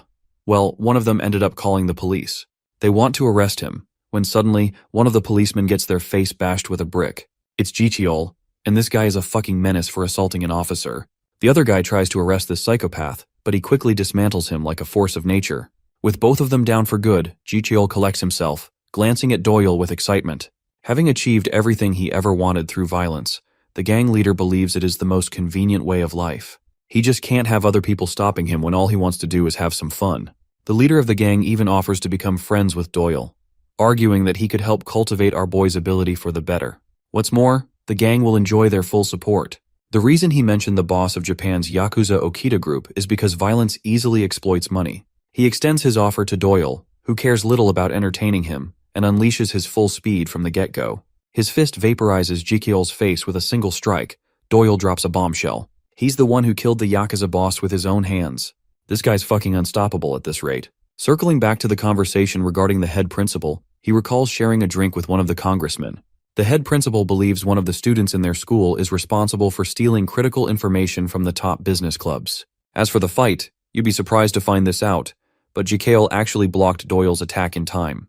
Carving a smile across his face, the leader of the gang realizes that Doyle doesn't want to entertain the offer. Doyle cusses him out for being an annoying parrot who keeps ranting the same thing to someone who isn't really a high school student. Like the usual, we get a lore drop that I'm expecting to be more psychopathic than anything we've seen so far. A young Jicheol came to an understanding that murderers aren't bad for killing as death was just a part of life. One of the most famous killers of all time, Albert Bundy, argued that he merely shifted his victim's time of death. Albert Bundy was responsible for murdering 30 women. This bastard Jicheol, however, poured boiling water on an infant. Jicheol was basically an emo who took things too far at a young age, and instead of making it a phase, he made it his entire life. He thought murdering others was really cool, which perfectly describes his craziness. When he was probed for information for why he attempted to kill his brother, Jicheol responded that he was annoyed by Jiho's senseless whining. Despite warning the baby many times, the kid refused to listen to him. Hence he was the one who was wrong, and suffered for it. Now, Jicheol's situation was quite similar to the famous serial killer. He was punished for his crimes, and inevitably had to pay the consequences of his actions. However, many people in the world operated freely without having to endure consequences. For example, Sakatsu Bushino, an attack leader of Okita's group, the same man who was suspected of murdering 7 members of an enemy organization. In every trial, he was never found guilty. The young Jicheol carefully observed how many political figures didn't receive the punishment he did. It was then that he made it his life's goal to acquire as much wealth and power as he possibly could, so that he could become immune to the consequences of suffering a punishment, so that he could determine the time of death for others, so that he could play God. Having matured, he returned to have a conversation with his infant brother, who had half of his face completely ruined thanks to his older brother's assault. GKL reveals the real reason he tried killing his baby brother. It was because he did not want another version of him to exist out there. After all, it only made sense to him for one God to exist in this world. Now, standing before Doyle, the leader of the gang channels his philosophy. But Doyle doesn't care and goes for a sharp kick, which his opponent actually dodges. He goes on to catch each of Doyle's strikes. Though GKL didn't escape the encounter completely unscathed, not at all. In fact, he received a wound to his head. GKL is confused how his opponent can move even faster than him, a fact that Doyle makes clear. Also, he makes it clear to the bastard that he is just messing around, but now he's starting to wonder if GKL is beyond an ordinary person. To that, the boss admits that he's surpassed the likes of many people in his life. He's the one who wiped the floor with Yongbyom and left a trail of blood in his every walk. And yet it's his first time meeting someone like Doyle. Finding him an intriguing figure, GKL lunges at him full speed, delivering a similar iconic strike to Doyle's punches. Doyle is actually impressed that GKL managed to copy his attack. Not that it matters, because our boy knocks him flying with yet another blow. GKL stammers for a moment, more blood trickling down his face, but he shows no signs of defeat. He tries to swipe Doyle down, an attack that is easily dodged. But then the next move? It even causes Doyle some trouble to evade, as his opponent is going heavy on overpowering him with every advance. GKL ends up eating a punch to the face, but he lets it slip through, gaining the upper hand in their movement. GKL tries to knee him in the face. Doyle ducks and analyzes the situation of the fight. The more this battle continues, his opponents become amplified over time, making GKL a terrifying opponent to face. The gang leader chucks a powerful swing, rivaling Doyle's speed, who is already extremely fast. Doyle thinks that it's remarkable to find a special talent like this guy lingering in a high school in Korea. GKL goes on the aggressive again, ramping up his speed as if he was getting a constant boost. Still, his attack patterns are easy to counter, so Doyle is managing to evade each of his strikes. He knows that GKL has been preparing a real punch underneath the jabs he threw, but he calls it a shallow approach. GKL tries to shock Doyle with a left hook, surprising him greatly as the attack connects, slamming Doyle back. This gives GKL the confidence to declare that he's simply an unstoppable being who is destined to rise above everyone. Okay, I have to say this story loves to throw jump scares. Because of that attack just now, it seems like Doyle caught it and he goes on to insult GKL's annoying bickering. Our boy humbles the bastard, mentioning that while he may not be ordinary, he's still nothing more than a domestic dog with his own limitations. Hearing his infuriating words, GKL's body erupts with fierce rage, and in an instant, he experiences a sharp sensation coursing through the right side of his face. He can't comprehend what could have possibly happened, even though he didn't even sense his opponent move. To him, Doyle looks like an avatar, a representation of death, a terrifying being who has come to remind GKL of his fickleness. Drowning in the void, GKL realizes that he is meeting the same punishment as every killer is destined to meet. His body is obliterated with each of Doyle's attacks. While this is happening, Jungsuk, who is ranked second in the Nampo Urim gang, arrives to see what's going on as he hasn't heard a thing from GKL. He remarks that getting involved with someone like Seokdong is destined to lead people to a disaster. To their horror and astonishment, they discover the bodies of the policemen on the ground. And just beyond, Doyle towers over their boss, whose body has been crippled beyond repair. Jungsuk is at a loss for words, unable to comprehend the scene before him, while Doyle casually glares at him with his cold eyes. Among the 11 nations, Nampo Urim's leader Ju Hyung is astonished by the scene. Jungsuk is horrified to see the remnants of the Tiger Crew gang, and now, seeing GKL's state, it's safe to assume he endured permanent damage. Their leader Hyung was the one who intervened and stopped him. He's the one who reduced GKL into a pathetic slime, but Jungsuk is curious if letting the guy roam free was a good move. Being sensible, Hyung argues that they shouldn't rush into things without a plan. The scene cuts to the police station, where Park Chung-sik, a corrupt police officer, is being threatened of his information being hacked by a random app. They know about all the terrible crimes he let go off for the bribes he received, and each of them has evidence attached too. The person threatening him wants to investigate a list, or else Chung-sik's life will be ruined for good. Now back to Hyung, he remarks that Doyle isn't something to take lightly from what he saw. It's clear that they'll end up running into him anyway if he keeps messing around with gangs. On a lighthearted note, Mina is celebrating the day having made Doyle as their king and leader. Reports of him conquering Southern Seoul make the news. Anyone who commits a crime will be hunted by him. No longer will any thugs have a chance to bully any person in Samoon. Mina thinks they're being redundant for handing out flyers in the age of social media, but when you really think about it, who's going to check the socials of a bunch of nerds in the anime club? The bullies are whining having lost their jobs, which is hilarious if you think about it. Doyle can't be bothered and plugs his ears shut. On their way back, Donggu expresses that he added bonus money in Doyle's locker. Ever since his arrival, the students of the school have lived in peace. It's finally happening. The high school will no longer be a battleground. He would never have anticipated Doyle to end up annihilating the entirety of the Ilgyung High gang. Bro even sent a photo of Jikale all laid out on the ground. Donggu wonders if he photoshopped the image, but Doyle argues that it would have made the job way simpler and easier if he did do that.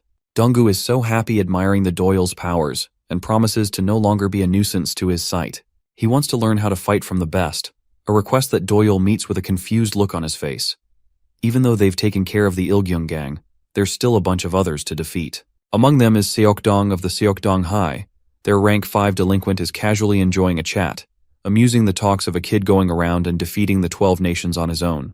Knowing the monstrous strength of Jicheol, they don't want to believe that one kid managed to beat him with ease. Torturing Donghyuk, they ask for his opinion and slam him down. Seokhyuk isn't letting him off easy, and orders the kid to retrieve the ball. Donghyuk collects himself and quickly grabs the ball, returning it back to the delinquent. He's told to return to his shameful spot, made to shame him for being a dumbass. The delinquents continue to make fun of him, berating him for being a retard born out of his family. The boy goes silent, causing Seokhyuk to get angry. He still doesn't respond, so the fatty chucks the baseball right in his face. Donghyuk is defenseless and he manages to duck, but the ball goes on to reach Doyle, who catches it with ease. They weren't expecting to run into such an encounter. Now, the real crime is Doyle losing a piece of his pork to stop the ball. The delinquents question their identities, but instead of words, our boy replies with his fists, knocking the teeth out of this fatty's mouth. The only chick of the group calls Doyle crazy, while he hands his lunchbox to Donggu. All of a sudden the same chick finds him attractive. This man is getting all the hose wet wherever he goes. Seokhyuk's underlings leap forward to deal with the handsome guy, questioning if the Samoon High School student has gone crazy for waging war against them. In response, Doyle takes out his gun, points it at the baldy's head, and pulls the trigger, knocking him down. The scumbags can't believe what just happened. They can't fathom how he used an actual gun against someone in Korea. Blonde gets swept off his feet with a single kick, and then Doyle locks his head in his elbow, planting his face into the wall. To further humiliate the clown, he shoots each of the rubber bullets against this guy's ass, giving him the most humiliating beatdown of the century. I would just move countries after that, not gonna lie. Doyle continues his stroll, facing 2 more NPC-looking characters, declaring that he's ready to take them all on at the same time for being annoying. You can only expect what happened afterwards. Anyway, by the time he's done, the chick from their school is having her panties in a twist. Seokhyuk has the balls to stand up against him despite his broken teeth. He questions if he's an assassin from Ilgyung sent to annihilate them. Doyle spares them no mercy, facing the clown who roars that he's been tasked to catch Jikeol, which is just hilarious because Doyle gives him the "who the fuck are you?" look. Seokhyuk stupidly rushes to attack the one guy who literally broke his damn teeth moments prior. Doyle even gives him a warning to look below, but that turns out to be a lie as he pulls a gun to his face. One headshot is all it takes to launch the clown flying. Their next target is Seokdong High, as Doyle towers over the delinquent, who just can't fathom why he's attacking them. In response, this man utters one word, pork. And then he pulls the trigger, kick-starting the extermination of Seokdong High. 2 whole months passed after the incident. The season is changing, and Jinju has quickly transitioned into becoming our boy's fangirl. Doyle reminds him not to be so humiliating as a 20-year-old man. He has volunteered to become Doyle's right-hand man, following him wherever he goes. Jinju argues that any strong person ends up becoming an older brother figure, and for the longest time, he revered Jicheol as the tallest mountain peak. But now, he learned that there exists an even bigger mountain beyond the likes of Jikeol. Of course, Doyle is strolling off to his thoughts, recalling that he had Jongchan arrested, but for some reason, Jinju escaped without punishment. Turns out that Jinju only received a warning as he wouldn't rat out any information. All this clown cared about was cooking muscles at the gym, so the police officer was helpless in that case. Jinju begs to be accepted as his assistant, vowing to serve him for the rest of his life. Doyle is getting annoyed, so he accepts. While this is happening, the horny Mina draws attention to her hot figure. But our boy is too much of a Sigma male to bat her an eye. Mina thinks someone should wipe her sweat, and when Jinju offers to do it, she calls him a pervert.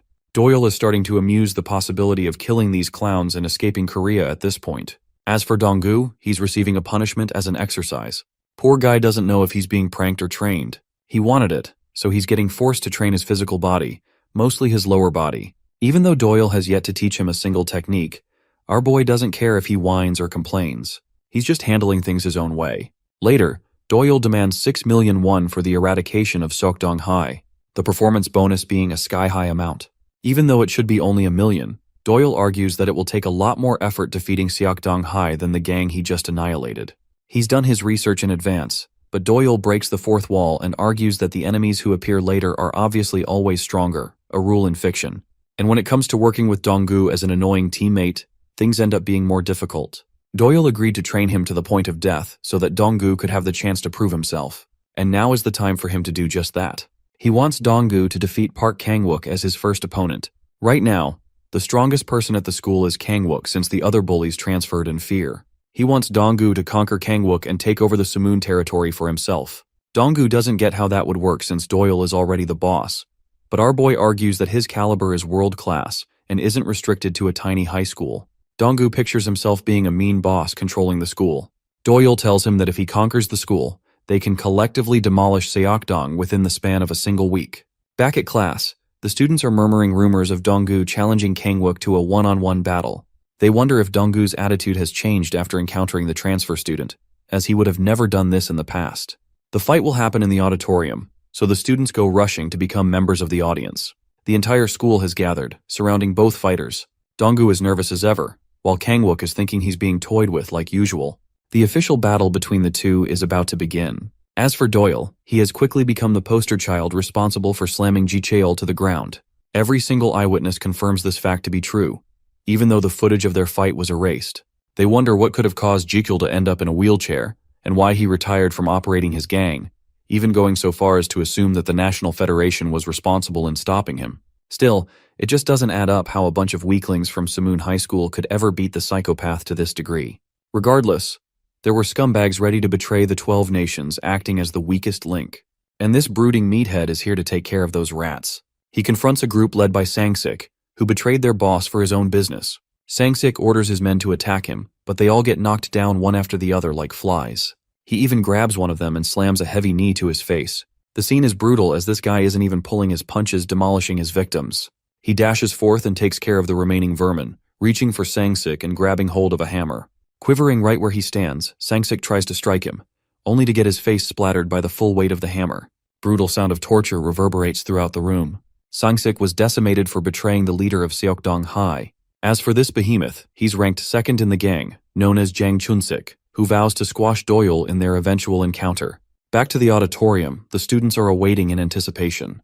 Doyle is casually enjoying the fight. Donggu's opponent has just knocked the daylights out of him. The underdog is down for the count. Despite taking the heavy hits, Donggu musters the courage to take a stand. His classmates are shocked seeing him getting up after taking such a brutal punch in the face. His opponent was going heavy from the start and left nothing in the tank when it came to destroying him. And yet, Donggu's endurance shines as he still gets up, impressing his peers and adding worry for his opponent. Wiping off the blood from his face, the once cowardly nerd is now standing like a determined warrior ready for round 2. His opponent's expression showed visible worry, so he tried diving in for another punch in an effort to knock Donggu down for good. The powerful hook causes him to falter, but taking a hit like that was nothing new to the beating he received. In an effort to fight back, Donggu threw a punch, but it was a lousy attack, causing his opponent to retaliate with a heavy knee in his abdomen, cursing the kid for being so pathetically weak. Unable to catch a break from that previous attack, Donggu eats yet another heavy blow straight to his face, sending thunder down his body as he crashes across the gym. The scene reminds his friend of a conversation he shared. Donggu talked proudly about being coached by the best fighter he knew, though he had yet to figure out the goals of the ambiguous training Doyle had put him through. It was time to stop relying on Doyle, but his friend suggested that maybe depending on Doyle's strength was a good thing, because that man was born as the monster he was, and normal people like Donggu and him were just commoners. Recalling that conversation, blood trickles down onto the floor as his classmates start to question if Donggu has simply lost his mind for continuing this fight. They start to question if this is really the Donggu they've known all this time. A kid that refuses to stay on the ground. A kid who always gets back up despite the beating. Arming a fighting stance, he puts his opponent under great turmoil. You see, this is the same boy who can't even throw a proper punch, and yet he's got the eyes of a determined warrior, ready to face any obstacle in his path. The scene reminds his opponent of the exact same situation with Yongchan, as without Doyle's help, the kid is worthless on his own. And yet, he showed Yongchan a glare of determination as well. The only logical conclusion is that he must have been acting brave, delusionally thinking that it will help salvage his situation. Or so his opponent believes. This time he is resolute in putting Donggu down for good. So he lunges forth with incredible speed, aiming to knock his opponent unconscious this time. The heavy speed lunge resulted in a powerful fist hurled against Dong's face, who tried to return the blow but in vain. Donggu ended up eating a kick in the face, making me think his favorite meal is getting beat up. Anyway, that devious kick causes his classmates to worry for him, as it sends him flying, knocking him down again. Seeing the fight unfold, Doyle's reactions show no signs of worry or concern. It's almost as if he doesn't care about the outcome of this fight. Well, moments afterwards, Donggu's head was repeatedly bashed to remind him of his position on the ground, his opponent hurling and roaring at him to stay down, cursing his lungs out. Completely deprived of his strength, the man stares down Donggu's beat-up body, treating him as an annoying cockroach who doesn't know his own place. The fight seems to be over as his opponent angrily draws away, shoving past anyone who comes near him. Continuing the conversation between Donggu and his friend, he came to a pause and agreed that Doyle and them were too different. He can never hope to become a monster like Doyle, but that's not what he's after anyway. A loud roar erupts in the gymnasium. Donggu questions where his opponent is running off to when the fight isn't even over yet. It causes Kangwook to stop dead in his tracks, like someone just asked him English or Spanish or something. As Kangwook turns around, his expression turns to shit, looking like he just saw a ghost. He grits his teeth, quenching his anger, bolting right at his opponent with another strike. Calling Donggu a zombie, he throws a full swing jab right in Donggu's face, the kind of attack that should basically rob you of your motivation to continue the fight. Still, faced with so much pain, Donggu smiles instead of despairing at the situation. Kangwook thinks the kid has lost it, even though the attack is fully connected, so there's no chance it wouldn't have inflicted pain. Retaliating sharply, Donggu goes on the offensive, causing Kangwook to panic as he evades with caution. The scene transitions into a conversation he shared with his teacher, Doyle, questioning how he was going to beat an opponent like Kangwook. It was then Doyle gave him an easy hint that he will definitely beat Kangwook, meaning he will win eventually as the fight continued on. And that's exactly what's happening right now, as even though Kangwook chucks a heavy blow in his abdomen, Donggu's got a mean-ass expression on his face. This boy has changed big time. Kangwook can't believe that he's actually hitting someone and they're reacting like this. Back in his conversation, Doyle explained his reasoning. He mentioned that a usual fight doesn't last longer than 3 minutes, and beyond that requires sheer willpower. Since there isn't a massive weight difference between Kangwook and Donggu, the only determining factor of the fight would be willpower. And that has been the purpose of Donggu's training throughout this time, though Kangwook doesn't even expect anything like that coming his way. It meant his chances of victory would skyrocket right as he went past 3 minutes. Lo and behold, the first hit connects. Donggu finally bashes Kangwook with a powerful jab, causing him to stagger, exhaustion eating at his legs. Thanks to his stupid temper tantrum, this idiot wasted too much of his energy in a fight like this. This hurt his speed greatly, allowing Donggu to unleash a second attack, a painstaking knee in the face, knocking Kangwook down to his knee. With his opponent practically useless to defend against, Donggu throws a bundle of powerful fists, hitting Kangwook's body as if he were some kind of motionless punching bag. Donggu finishes with a powerful uppercut right against Kangwook's chin, the battle looking winnable, thanks to the endurance built over months of training. But don't be fooled, the fight isn't over yet. Donggu is hammered by Kangwook's strong fist, right when he wasn't expecting it. Returning to Doyle's conversation, he mentioned that their strategy going into the fight would be to utilize willpower paired with immense physical strength. Kangwook goes heavy on the offense, but the fight feels equal as Donggu returns each attack. Both of them are taking hits and then returning them promptly, jolting each other's bodies back from the pain of every strike. Doyle left him with a simple piece of advice that I'm sure everyone can follow.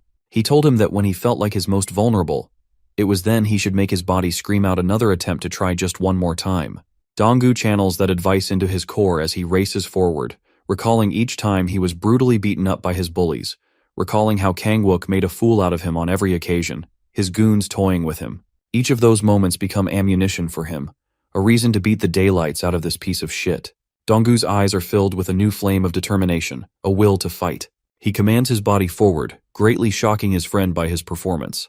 It is then he remembers Donggu's words from the end of the conversation, who concluded that he was fine being himself and didn't want to become someone like Doyle. Each student widens their eyes in shock, while Doyle is mogging them all looking unfazed at the outcome of the fight. Donggu's apocalyptic uppercut just now was him pouring beyond his 100%. At last the fight is over, the battle won. Kangwook is on the ground, while Donggu maintains his stand. His friends come rushing to celebrate the big win, embracing him with love. Donggu is no longer the weak, pathetic underdog anymore. He's the new boss of his high school, and rightfully so. Over to the Russian branch of the Blackhead organization, a secretary has sent all the necessary details to their secret messenger. Focusing back to the scene of the school, Doyle communicates with someone using wireless headphones, surprising Donggu immensely. He's also confused who Doyle is on the phone with, or where they're even headed. Our boy just can't handle this talkative worrywart who bothers him with a ton of questions. As promised, Doyle wants to eradicate the Seokdong gang within a week's time. And here's his first target. Inside the room, a delinquent is busy torturing a nerd like a typical Tuesday in a gang. They're irritated to meet a bunch of intruders popping out of nowhere. Doyle emphasizes that he's going to make true to his promise, and within mere moments, the entire room is filled with bodies on the ground.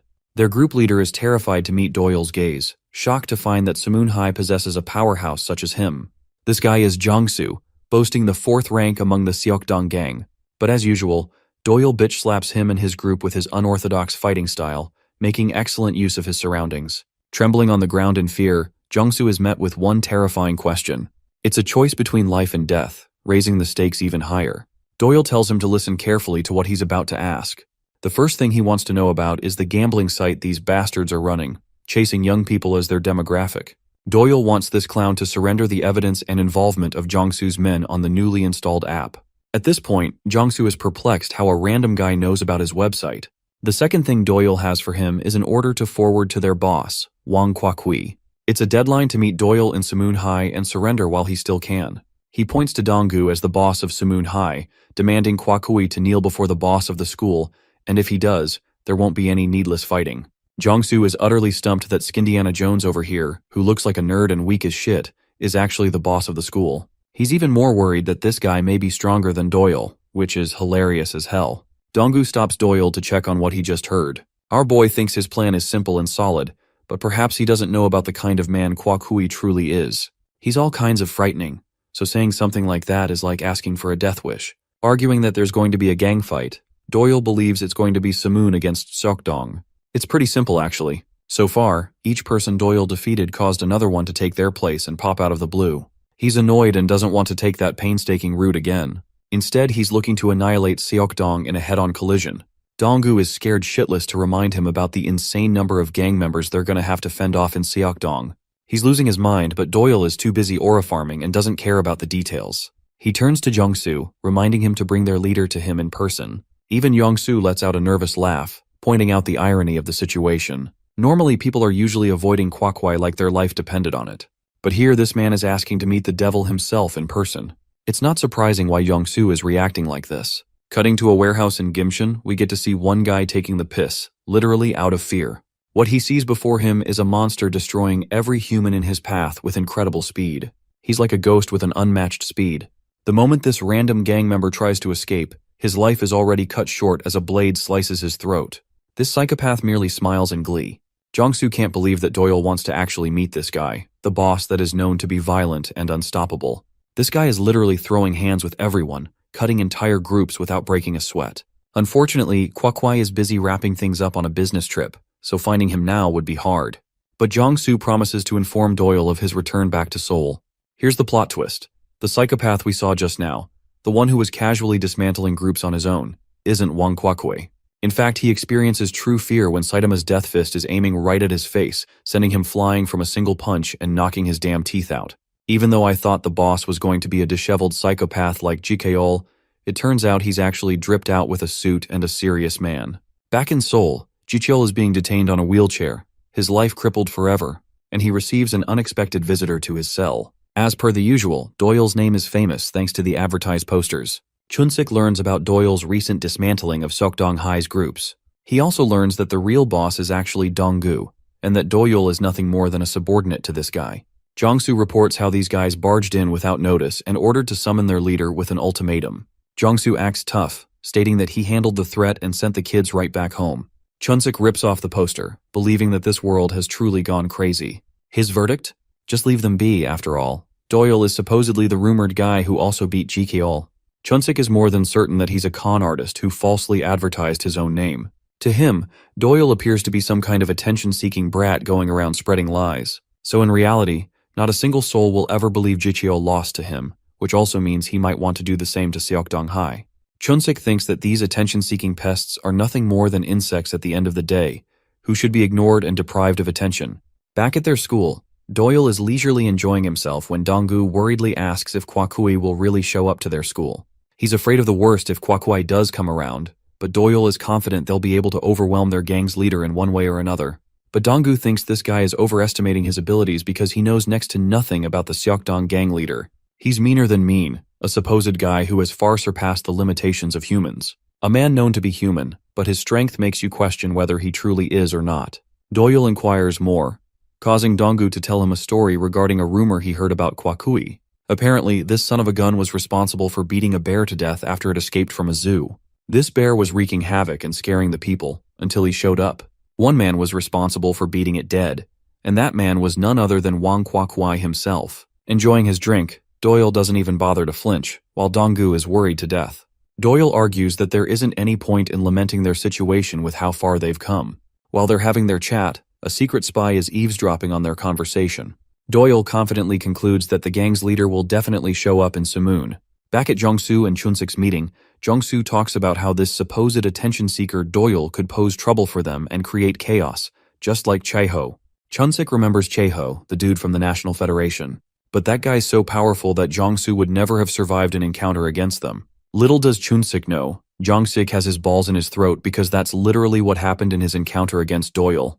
He nearly died. Chunsik's chicks show up with a bunch of snacks. He chats them up, introducing himself as a member of Seokdong, and learns that the girl is from Cheongil High, where one of their gang members also studies. While he's busy drowning in pussy, Jongsu is irritated out of his mind to see Chunsik worried about a girl and not one of his own.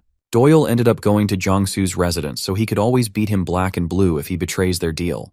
But if he ends up telling Chunsik the truth about the situation and how badly his men were beaten, then he's going to really get killed. Poor Jongsu is losing his damn mind placed in the middle of a clusterfuck of a situation. That is until one guy comes panting to inform their leader about a huge problem. Seokyuk's workshop has just been hacked, causing Chunsik great shock. And when I tell you what these guys did, Donggu's out here posing with love, disrespectfully clowning on them for getting their information hacked. Chunsik receives a proper message from the school's boss to arrive in Simoon effective immediately. Jongsu realizes it must be them. Chunsik takes the call and learns that the Seodaemun workshop ended up getting robbed. And when he hears Donggu's name, his blood boils as he smashes the phone between his fingers. The scene cuts to Doyle in his typical aura-farming nonchalant Sigma male, I am the protagonist stride. Stopping before his bike, Doyle senses someone and immediately launches a projectile against the one secretly tailing him. Chunsik is getting pissed as hell because of his own confusion, demanding his subordinate to speak clearly. As if this wasn't enough, someone smashes their door open. It's Wang Kwakui, their boss, has returned. And with his mere presence, they all lower their bodies to pay their leader great respect. Chunsik is sweating bullets. He looks like a pussy with a tail between his legs around this behemoth. He apologizes for not greeting his boss properly, but Kwakui cares little about those things and immediately asks about Simoon's location on the map, all the while chugging down some liquor. Baffled, Chunsik inquires in confusion. Kwakui smashes the bottle to the nearest wall. His intentions remain hidden as the scene cuts to his interaction with Jicheol in his detainment. Kwakui is rather disappointed to share a conversation with a cripple, who was once a powerful and ruthless gang leader. Holding out his hand against the glass pane, Jicheol gives him a menacing look, wishing Kwakui well for his safety. This is basically his way of saying, you're about to get your ass kicked to the moon and back. Jicheol remarks how a small moment can result in a lifetime's worth of injury and pain. His last words noted the existence of a creature as demonic as Satan living amongst the students of Simoon High School. And it is because of that, Kwakui ordered for an immediate arrangement of his troops to prepare for the battle against Simoon High. Now, Doyle is sticking to his American ways and questions if the blonde is the one secretly spying on him all this time.